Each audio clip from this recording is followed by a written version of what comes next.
কথা বলে না, সেখানে কোনো মৃত্যু হবে না।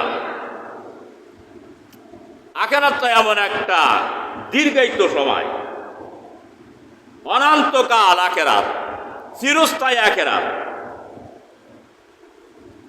আল্লাহ রাব্বুল আলামিন বলছে সে আখিরাতের জন্য কি তুমি আগে প্রেরণ করলে? এই দুনিয়ার জিন্দেগি তোমার সময় দিলাম, হায়াত দিলাম, শক্তির সমারোহ, বুদ্ধি বিবেক দিলাম, কিন্তু অনন্তকাল আখিরাতের জন্য তুমি কি প্রেরণ করেছো এটা তোমার ভেবে দেখা উচিত। আল্লাহকে ভয় করো। আল্লাহ প্রত্যেকের কর্ম সম্বন্ধে তিনি ওয়াকিফাল, অবগত আছেন। আল্লাহর কথা, আলিমাত নাফসুম মা কদ্দামাত ওয়া আখখারাত। মহান আল্লাহ রাব্বুল আলামিন বলছেন, শোনো মানুষ, তুমি জন্ম থেকে মৃত্যু পর্যন্ত কি করেছো, কি ভালো কাজ করেছো, কি খারাপ কাজ করেছো, এটা তো তুমি দেখতেই পাবে। আর তোমার মৃত্যুর পরে পশ্চাতে তুমি কি ছেড়ে এসেছো, কিয়ামত পর্যন্ত, যতদিন কিয়ামত না হবে ততদিন পর্যন্ত তোমার কবরে তা পৌঁছাতে থাকবে। আল্লাহর বান্দারা শুনে রাখুন, এর একটা দৃষ্টান্ত ইনস্টান আমি দিই। একটা মানুষ এই দুনিয়ার মধ্যে 70 বছর হায়াত পেল। 70 বছর ধরে ওই ব্যক্তি বিভিন্ন কর্ম করল। 70 বছর হায়াত পেয়ে দুনিয়ায় কেউ মসজিদ বানালো, মাদ্রাসা বানালো, এতিমখানা বানালো, রাস্তা বানাই দিল, গাছ লাগাই দিল, পুষ্করিণী খনন করে দিল।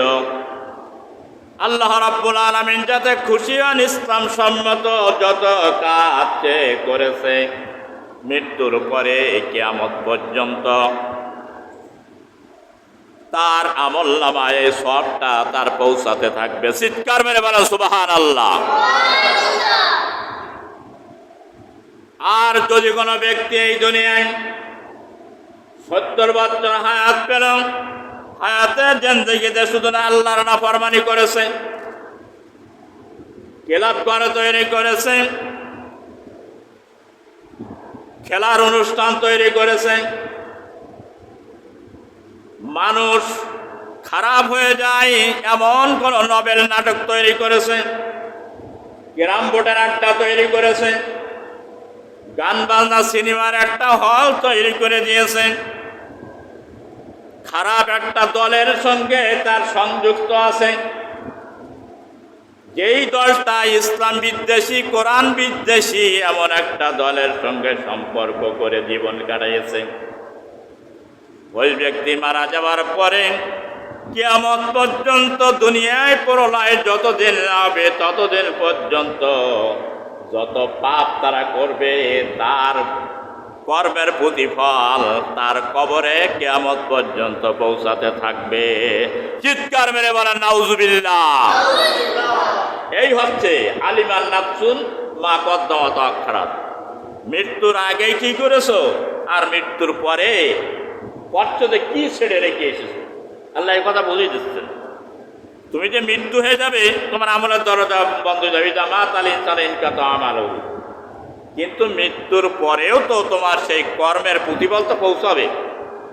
যদি ভালো কিছু দুনিয়ায় প্রতিষ্ঠা করে যাও তাহলে সে ভালোটাই পৌঁছাবে, আর যদি খারাপ কিছু প্রতিষ্ঠা করে যাও তাহলে সে খারাপটাই পৌঁছাবে, ভালো তো সেখানে পৌঁছাবে না।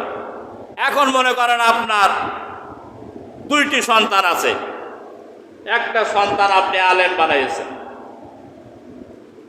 আলেমটা নামাজ পড়ে, ভালো পথে চলে, সৎ কাজ করে, ওয়াজ করে, নসিহত করে, ভালো কোরআন তেলাওয়াত করে, মানুষকে হেদায়েত দেয়। এমনিভাবে সে যত মানুষকে হেদায়েত দিল, তার হেদায়েত প্রাপ্ত ব্যক্তি তারা যত হেদায়েত দিল, তার পিতার আমলনামায় এর সবটা পৌঁছা থাকবে কিয়ামত পর্যন্ত। সুবহানাল্লাহ বল। অন্য একটা সন্তান সে এমন শিক্ষা দিয়েছে, পরবর্তী যুগের জেনারেল শিক্ষা দিয়েছে, দিয়ে রেখে গেছে। ওই ছেলেটা যত রকমের বখাটি ছেলের সঙ্গে চলে, যারা খারাপ পথে চলে, নামাজ পড়ে না, রোজা রাখে না, হক পথে চলে না, কোরআন পড়ে না, যাবতীয় অন্যায় অশ্লীল অশোভনীয় কাজ করে, এমন সঙ্গর সঙ্গে বেড়ায় এবং এমন এমন কাজ করে হোয়াইট হয় যে কাজগুলো শয়তানও দেখলে ভয় পায়।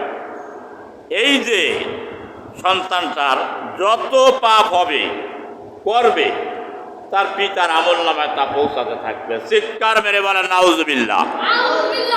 এটাই হচ্ছে ভালো এবং মন্দের ইনস্ট্যান্ট। আলিমান নাফসুম মা কদ্দামাত ওয়া আখখারাত। এরপর আল্লাহ রাব্বুল আলামিন বলছেন, ইয়া আইয়ুহাল ইনসানু মা গাররাকা বিরাব্বিকাল কারীম। ইয়া আইয়ুহান নাস বলে আল্লাহ পাক শুধু মোমেনদের বুঝান নাই, মুসলমানদেরকে বুঝান নাই। এই পৃথিবীতে আদম আলাইহিস সালাম থেকে কিয়ামত পর্যন্ত যত মানুষ আসবে, তাই সে মুসলমান হোক, অমুসলিম হোক, হিন্দু বৌদ্ধ হোক, আর খ্রিস্টান হোক, আর চাকমা হোক, আর ইহুদি হোক, আর নাসারা হোক না কেন, নারী হোক আর পুরুষ হোক না কেন, সকল মানুষের দিকে আল্লাহ পাক ইঙ্গিত করে ডাক দিয়ে বললেন, ইয়া আইয়ুহান নাস, ইয়া আইয়ুহাল ইনসানু মা গাররাকা বিরাব্বিকাল কারীম। আল্লাহ রাব্বুল আলামিন মানুষকে ডাক দিয়ে বলছেন, হে মানুষ, কাফের হোক আর মুমিন হোক আর মুনাফিক হোক, আজ যাই হোক না কেন, তোমাকে কিসে তোমার সেই মহান রব, মহান স্রষ্টা, মহান প্রতিপালকের ব্যাপারে তোমাকে ধোকায় ফেলে রেখেছেন। আল্লাহ পাক জিজ্ঞাসা করছেন আদরের সঙ্গে ডাক দিয়ে মানুষকে। ইনসান, ইনসান শব্দের অর্থ হলো মানুষ। আরবিতে বলে ইনসান, বাংলায় বলে মানুষ। গোটা পৃথিবীর মানুষকে আল্লাহ ডাক দিয়ে বলছেন যে আল্লাহ তোমাকে সৃষ্টি করেছে, সেই আল্লাহ সম্পর্কে তোমাকে কে বিভ্রান্ত করলো, তোমাকে কে গোমরা বানালো, পথভ্রষ্ট করলো, তুমি সেই আল্লাহকে কেন মানো না, সেই আল্লাহর আদেশ এবং নিষেধকে কেন তুমি মানো না? আল্লাহ পাক জিজ্ঞাসা মানুষের কাছে। মানুষের জবাবকে দিতে পারবে নাকি? পারবে? মানুষের জবাব দিতে পারবে না। আল্লাহ পাক জবাব দিয়ে দিচ্ছেন, আল্লাযী খালাকাকা ফাসাওয়াকা ফাআদালাকা। আল্লাহ রাব্বুল আলামিন বলছেন, ও মানুষ শোনো, যেই কারণে তুমি তার অবাধ্যচারণ করেছ, যিনি তোমাকে সৃষ্টি করেছেন, তোমাকে সুসংগঠিত করেছেন, শৈশবে সুন্দর করে অস্তিত্ব দান করেছেন। এই পৃথিবীতে তোমার কোনো অস্তিত্ব ছিল না, কেউ তোমার নাম ধরে ডাকতো না, এই দুনিয়ায় তোমার কোনো অধিকার ছিল না, কেউ তোমার আলোচনা প্রশংসা করতো না। যে সন্তানটা দুনিয়া আসেনি তার কেউ নাম করে নাই, কথা বলে না, বোঝেই না, তা বলবে কি? যে সন্তান দুনিয়া এখন আসে নাই তার কেউ নাম করে ডাকে নাই, তার কেউ সমালোচনা করে নাই ভালো মন্দর না। আল্লাহ পাক বলছেন, এমন একটা সময় ছিল যে তোমার এই দুনিয়ায় কেউ নাম ধরে ডাকতো না, কেউ সমালোচনা করতো না, ভালো বলতো না, মন্দও বলতো না। এমন একটা সময় তোমার মধ্যে অতিবাহিত হয়েছে। আল্লাহ তাআলার ইনসানে হিনুম মিনাদ দাহারি লাম ইয়াকুন শাইআন মাযকুরা। সূরাতুদ দাহার ১৫ নম্বর আয়াতে আল্লাহ পাক বলতেন, জামানার এমন একটা কাল, এমন একটা সময়, এমন একটা যুগ জামানা তোমার উপর অতিবাহিত হয়ে গেছে, যে সময় তোমার কোনো উল্লেখযোগ্য বস্তু এই পৃথিবীতে ছিল না, মাজকুরা, তোমার কোনো উল্লেখযোগ্য বস্তু এই পৃথিবীতে ছিল না।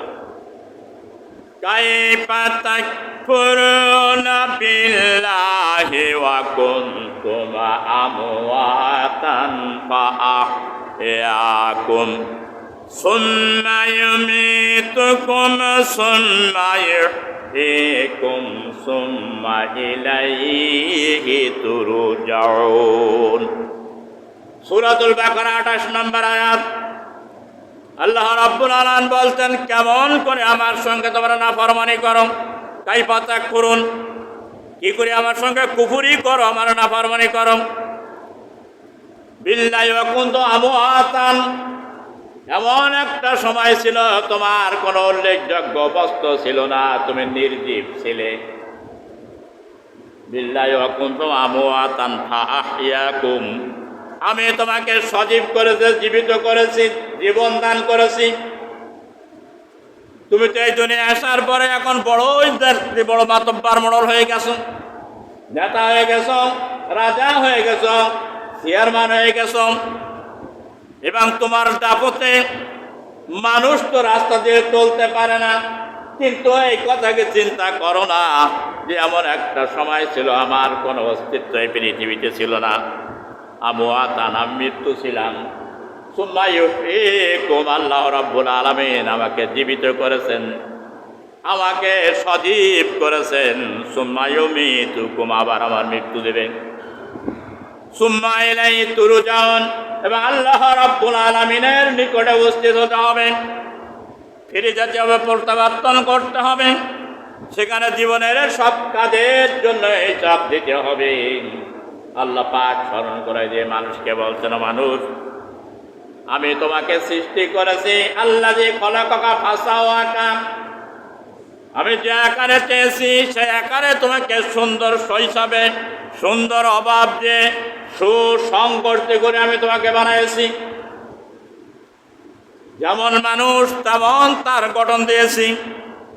মানুষ যেমন মাথা তেমন হাত, তেমন পা, তেমন চোখ, তেমন নাক, তেমন মুখ, তেমন সুন্দর করে বানাইছি, সুসংগঠিত করেছি। একবার কি চেহারার দিকে আয়না দিয়ে তাকাই দেখো না যে এটা কে বানাইছে। যদি হাত দুখানা বেশি লম্বা যদি হয়ে যেত, পা দুখানা যদি বেশি লম্বা হতো, মাথাটা যদি মিঠা কুমড়ার মতন বড় হয়ে যেত, কেউ ভালোবাসতো না, মানুষের মানানসই হতো না, সৌন্দর্য হতো না।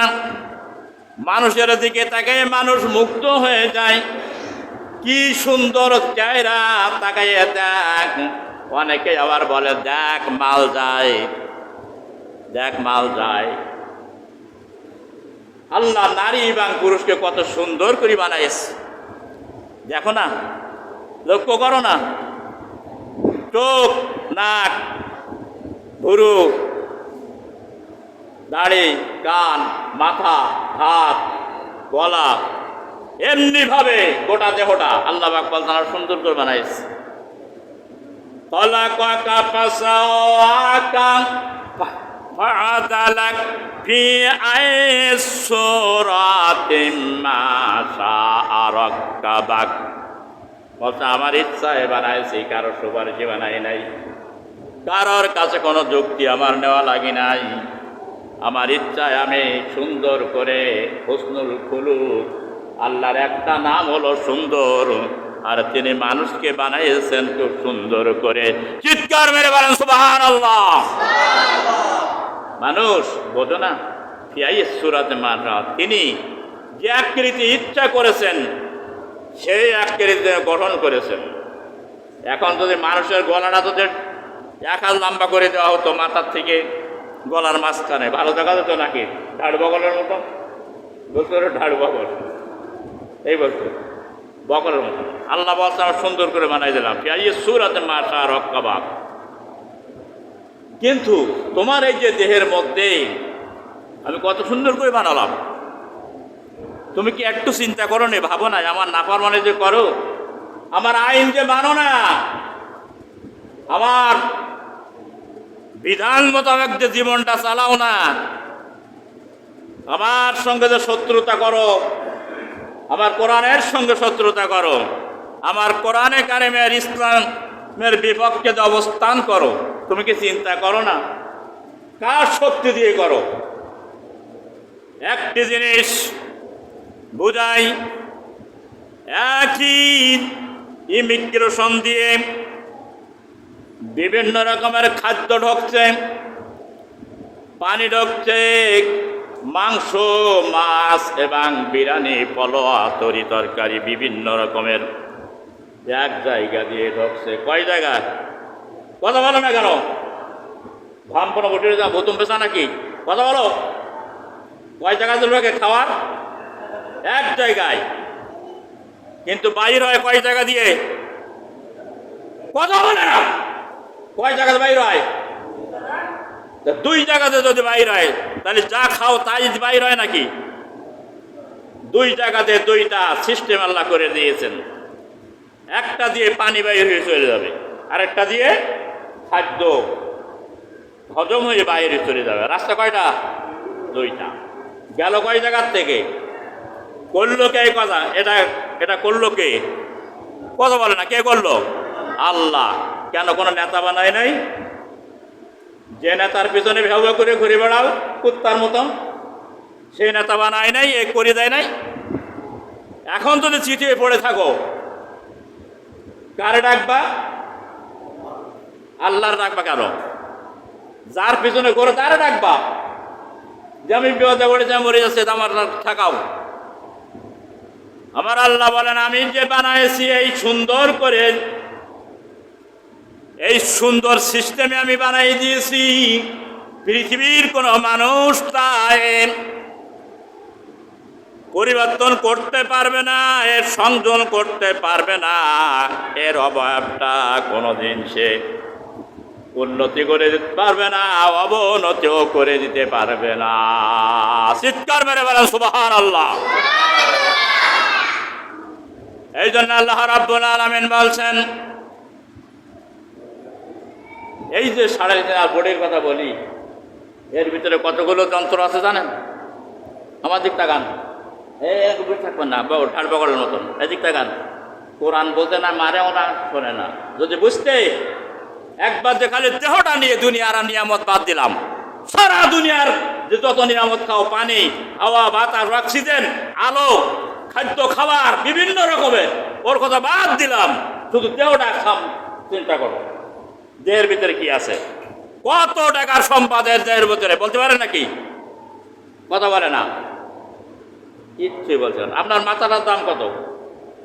হ্যাঁ, বল তা বলতে পারিনি। মার পেটে হয়েছি, মামার বাড়িতে আসছি, আবার চলে দাও, কবরে দাও, ভ্যান চালাই খাও, মাথার আর কত দাম আবার। এই মস্তিষ্কটা আল্লাহ যে কত পর্দায় বানিয়েছে, আর এই মস্তিষ্কটা যে কত দাম, এই মস্তিষ্ক যে চিন্তা করে মানুষ প্লেন তৈরি করে আকাশে উড়ে বেড়াচ্ছে হাওয়ার উপর দিয়ে, জাহাজ তৈরি করে পানির মধ্যে ভেসে বেড়াচ্ছে। শুধু এই নয়, আজকে যে যন্ত্রণাতে আমরা কথা বলি, কোন কার ব্রেন ছিল এত বড়? কে তৈরি করতে পারে? আপনাদের মিস্ত্রি তৈরি বানাই করতেছে, রাজমিস্ত্রি, তামার, স্বর্ণকার। একটা বৈজ্ঞানিক তার অনেক গবেষণার পরে বলতেছে যে এখান থেকে কথা বললে পৃথিবীর এক প্রান্ত থেকে আরেক প্রান্তে শোনা যাবে। এটা কিন্তু 4 বেরেন দিয়ে তৈরি হয়। তোমার আমার মতন পটল লাগানো বেরেন নাই, আলু চাষের, পেঁপে চাষের বেরেন নাই। এই বেরেনটা তো সীমাবদ্ধ করে রেখেছে, গবেষণা করে নাই কোনোদিন। কোরআন দিয়ে সব পৃথিবীতে যা কিছু দেখতে পাই সব আবিষ্কৃত হলো কোরআনের। কোরআনের বাইরে কোনো জ্ঞানকে অর্জন করতে পারি। আল্লাহ রাব্বুল আলামিন বলছেন, তোমার মস্তিষ্কটার দাম কত শুনে নাও। এই মস্তিষ্কটা, এই যে মাথার ভিতরে যেটা বুঝি এবং কথা যেটা বলি, সঙ্গে সঙ্গে কিয়াস করে নেই, গবেষণা করি, চিন্তা করি, এর মাত্র দাম হলো সর্বনিম্ন। স্বাস্থ্য বিজ্ঞানীদের গবেষণা 5 কোটি টাকা। কয় কোটি? আরো জোরে বলেন, কয় কোটি? ব্রেনটার দাম 5 কোটি টাকা। তাহলে আরো তো আছে নিচ্ছে নাকি? আমার আল্লাহ রাব্বুল আলামিন এই যে আপনার চোখ দুটো সৃষ্টি করেছেন, দুনিয়ার কোন ডাক্তার কোন স্বাস্থ্য বিজ্ঞানী কি এরকম দৃষ্টি শক্তি দিতে পারবে কি না? পারবে? কেউ পারবে না। ভ্যালোরেটরিগুলি পারবে না। এ তো দূরই তোলাম, সর্বোচ্চ চিকিৎসা ভ্যালোরেটরি সেখানে গেলেও পারবে না। আমার আল্লাহ রাব্বুল আলামিন বলেন, এমন শাস্তি আমি বানাই দিয়েছি, এমন আমার কুদরতের নিয়ামত যেদিকে তাকাবে যত দূরদৃষ্টি বলে সব কিছু দেখতে পাবে। এই চোখ দুইটার দাম মাত্র 4 লক্ষ টাকা। কত? আর ওদের বলে কয় লক্ষ? 4 লক্ষ। এইবারে নিচে আসেন। এরপরে যদি আপনি চিন্তা করেন, আপনার এই গালের মধ্যে যাদের দাঁত নাই তাদের কাছে খাদ্য খাওয়ার নিয়ে দেখেন কি মজা লাগে, আর যাদের দাঁত আছে দাঁত দিয়ে যারা খায় চিবিয়ে তাদের কাছে কত মজা লাগে। আল্লাহ পাক বললেন, যেদিন দুনিয়ায় আসছিস সেদিন তোর দাঁত ছিল না, দাঁত তো আমি দিলাম। আরে দাঁতের কি মজা এখন বুঝবি না, দাঁত যখন থাকবে না তখনই বুঝবি। বাঙালি পিছে মালুম হোগা, এখন বুঝতে পারবি না। এই দাঁত 32টা দাঁত যদি না থাকতো মুখে সৌন্দর্য হতো না, কথা কেউ বুঝতে পারতো না। হড়বড় করে বলতো। কি বলতো? হড়বড় কথা হড়বড় করে বলতো। কে বলতো? হ্যাঁ, বলো না। আল্লাহু আকবার বলতে পারতো না। আব্বা হব্বার মানে আব্বাতে হাত ধর বলতে পারতো না। আল্লাহু আকবারটা বলতে পারবে না, দাঁত না থাকলে বলতে পারবে না শুদ্ধ করে। কোনো কথা শুদ্ধ করে বলতে পারবে না দাঁত না থাকলে। আমার আল্লাহ রাব্বুল আলামিন বলেন, এই যে 32টা দাঁতের মূল্য স্বাস্থ্য বিজ্ঞানীরা বলেছে 5 লক্ষ টাকা। কত? আরো ধরে বলেন কয় লক্ষ? 5 লক্ষ টাকা। এরপরে এর ভিতরে হৃদয় আছে, হার্ট যার বলে, এর ভিতরে কলিজা আছে, অনেক কিছু যন্ত্রপাত্র আছে। দেখবেন যেগুলো বিজ্ঞান শাস্ত্রে যেগুলো দেখায় এগুলো একটু খেয়াল করে করে দেখবেন যে আমি তো শয়তানি বদমাইশি করি, আল্লাহরে তো মানি না, কার শক্তি নিয়ে আমি এত বদমাইশি করি, নাফরমানি আল্লাহর করি। আমার আল্লাহ রাব্বুল আলামিন বলতেন, হৃদয়ের ভিতরে যেগুলো সৃষ্টি করেছি এর মূল্য তো আমি নির্ধারণ করে নাই, স্বাস্থ্য বিজ্ঞান বলেছে এই হৃদয়টার মূল্য হলো 11 কোটি টাকা। চিৎকার মেরে বলেন সুবহানাল্লাহ। কত কোটি? কত কোটি টাকা? 11 কোটি টাকা। কিনতে পারবেন নাকি? বেচবেন? কেউ কি বেচবে না হৃদয়টা? হাট বেচবে না কেউ। এরপরে আসেন আপনার লিভার, এর ভিতরে লিভার আছে, এই লিভারটার মূল্য কত? লিভার যদি নষ্ট হয়ে যায় মানুষটা কিন্তু আর বাঁচবে না। যে অঙ্গগুলো আল্লাহ দিয়েছেন ওটা যদি একবার নষ্ট হয় কিন্তু পাওয়া যাবে না।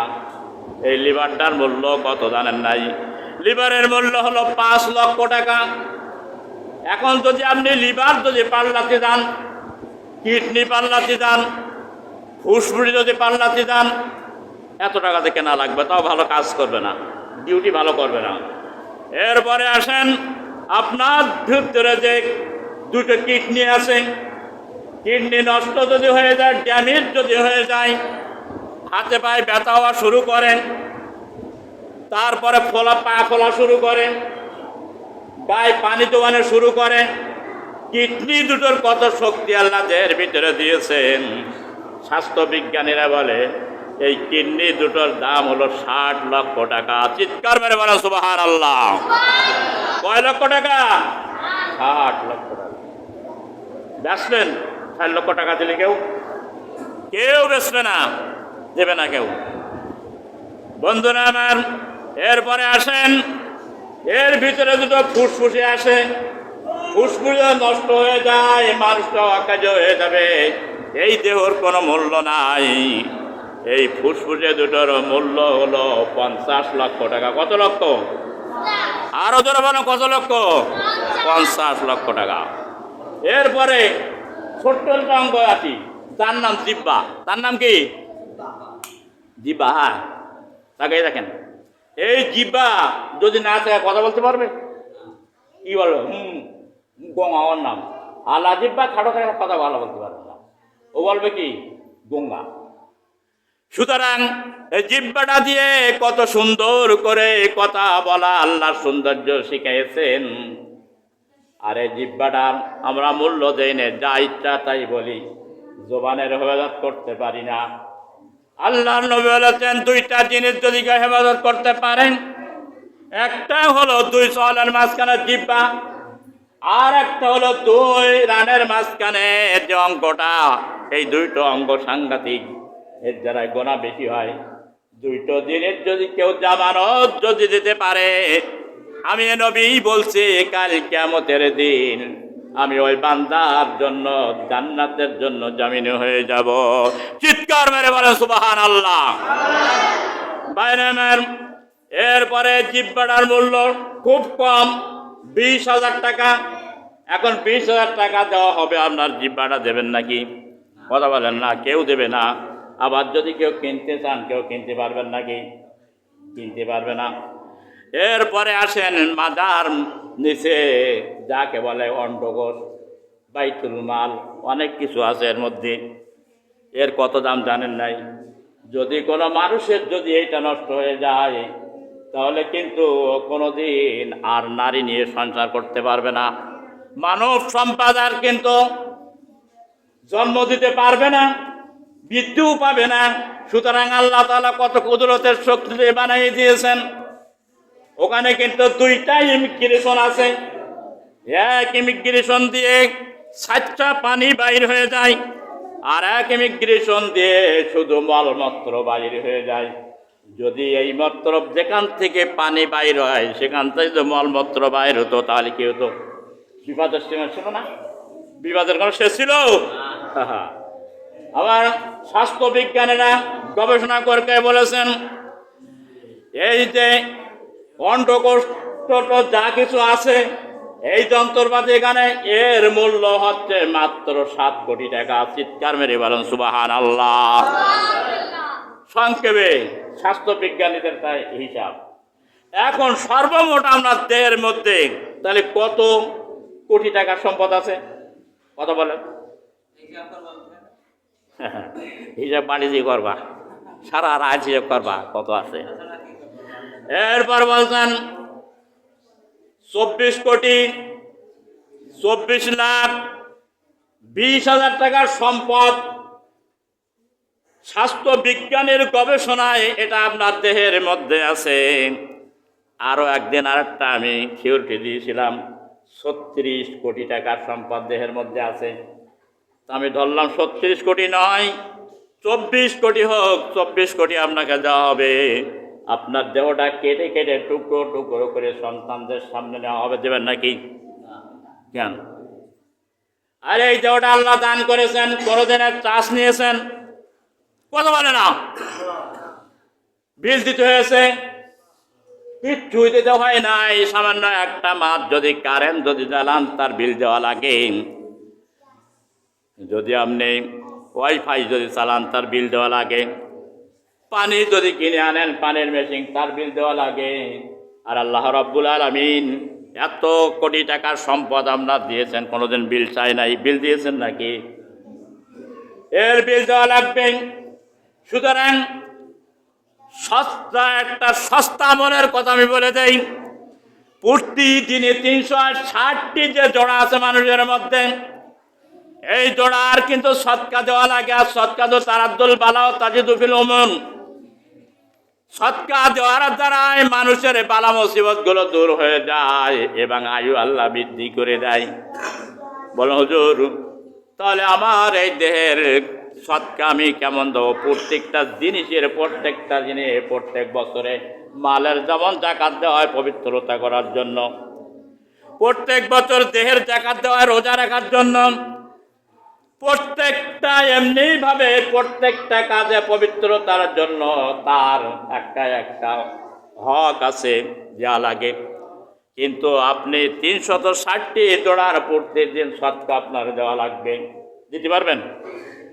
কথা বলে না কেন? কথা বলতে হয় যে পারবো না, তো চুপ করবো কেন? আমার তো শুনতেই হবে। তো আমি এত বকছি, এখান থেকে ফাও বকছি নাকি? কোরআন সুন্নাহর আলোকে আপনাদেরকে বোঝাচ্ছি, আপনার দেহে কি আছে সেটাকে না বুঝবেন না, আপনি কথা বলবেন না, হুমকুর বসে থাকেন কেন?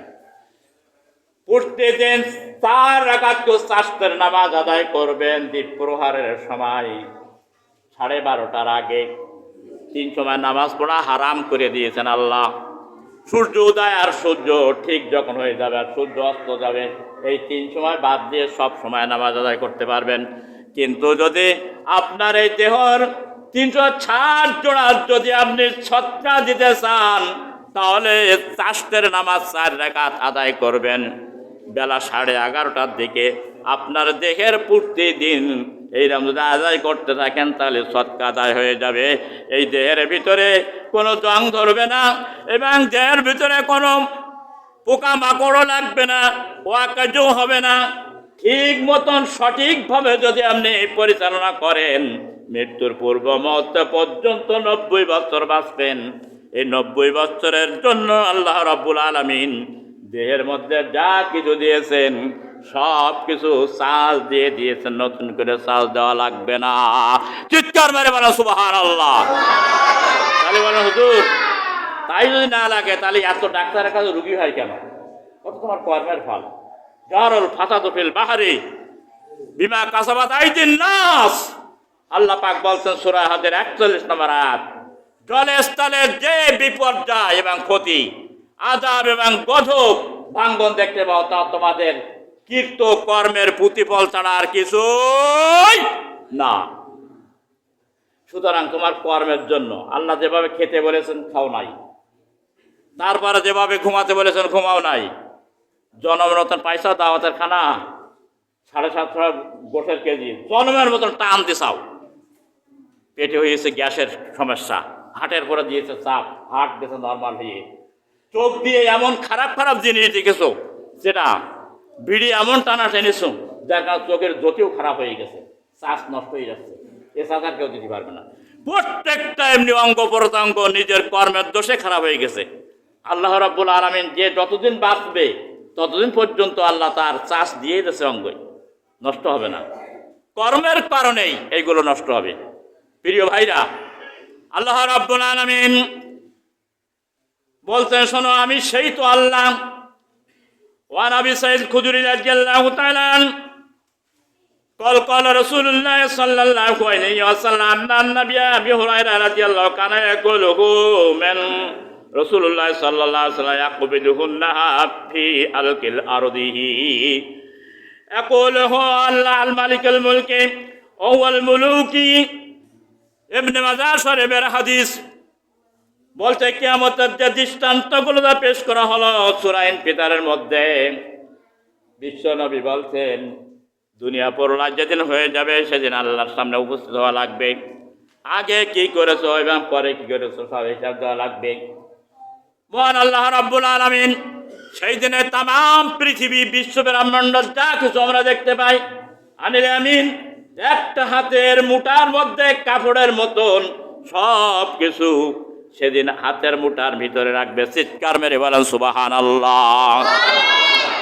সে আবার কোন আল্লাহ আর কোন স্রষ্টা আর কত বড় সে হাত। একটা জিনিস হাতের ভিতরে বল রাখতে পারেন না, আর এই পৃথিবীটা তাম পৃথিবী 7-8 জনের হাতের মুঠার মধ্যে রাখবেন, সেই আল্লাহর কত শক্তি।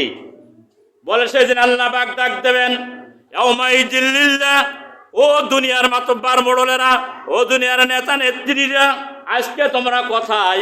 আমার সামনে আসো। ইয়াউমাইযিল্লিল্লাহ, আজকে একমাত্র বিচারক হলাম আমি, হিসাব গ্রহণ করব আমি, নিষ্পত্তি করব আমি। ওমা লাইসা বিযাল্লামিন লিল আবিদ, সেই দিন কোন বান্দার উপরে, যার উপরে আমার রাগ আছে, যার উপরে আমার রাগ নাই, কোন বান্দার উপরে আমি কোন জুলুম সেদিন করব না। ইনসাফের ভিত্তিতে তাদের কর্মের ফল অনুযায়ী তাদের বিচার কাজ ফয়সালা করা হবে। চিৎকার মেরে বলেন সুবহানাল্লাহ। অনেক কথা ছিল বলতে পারলাম না, এতক্ষণ ধরে যে কথাগুলো আমি বলেছি আজকের এই আলোচ্য বিষয় থেকে, খুতবা থেকে, আপনারা কি বুঝতে পেরেছেন? সবাইকে বুঝতে পেরেছেন? সেই আল্লাহকে মেনে চলবেন। আল্লাহ সুবহানাহু ওয়া তাআলা আমাকে আপনাদের গোটা পৃথিবীর মুসলমানদেরকে যেন, গোটা পৃথিবীর মানুষদেরকে আল্লাহ তাআলা যেন তার বিধান অনুযায়ী আমাদের জীবন যাপন করার তৌফিক যেন এনায়েত করেন। যার গায়ে যত শক্তি আছে চিৎকার মেরে বলেন আমিন।